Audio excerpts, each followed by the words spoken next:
খেলার আগেই ফলাফল ফাঁস, ভারত নাকি বাংলাদেশ প্রথম টি-20তে কে জিতবে?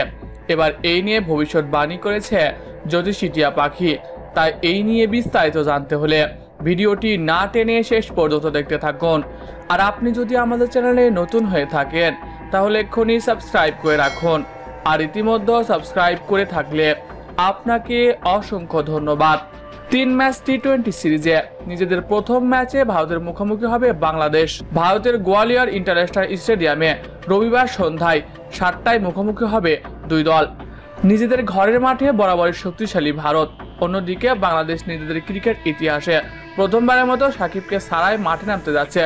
বিভিন্ন কারণে ক্রিকেট থেকে নিজেকে সরিয়ে নিয়েছেন বাংলাদেশের এই পোস্টার বয়।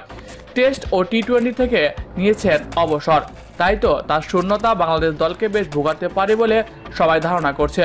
তবে এই নিয়ে দলের অধিনায়ক নাজমুল হোসেন শান্ত বলেন, আমরা জানি সাকিব আল হাসান কি ছিল আমাদের দলের, একসময় সবাইকে বিদায় নিতে হবে, ফলে সেই ধারাবাহিকতায় সাকিব ভাইও বিদায় নিয়েছে। তবে আমাদের ফোকাস এখন ভারতের বিপক্ষে ম্যাচের দিকে। দলের যারাই আছে সবার সামর্থ্য আছে ভারতকে হারানোর। অন্যদিকে ভারত দলে নেই রোহিত শর্মা ও বিরাট কোহলির মতো তারকা, তারাও টি-20 থেকে অবসর নিয়েছে বিশ্বকাপ ফাইনাল খেলার পরেই। তবে এই দুইজন না থাকলেও ভারতকে সহজভাবে নেওয়ার কোনো কারণ নেই। তাদের খেলোয়াড়রা নিয়মিত IPL এর মতো লিগে পারফর্ম করে জাতীয় দলে এসেছে, তাই তো এই ম্যাচ যে সহজ হবে না বাংলাদেশের জন্য এটা আর বলতে বাকি নেই।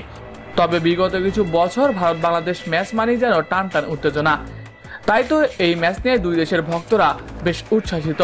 তবে এই ম্যাচ নিয়ে ভক্তদের উত্তেজনা আরও বাড়িয়ে দিল জ্যোতিষী টিয়া পাখি।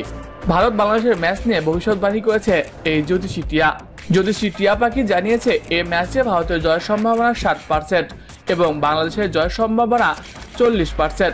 প্রিয় দর্শক, আপনি কি মনে করেন বাংলাদেশ নাকি ভারত কোন দল জিততে পারে?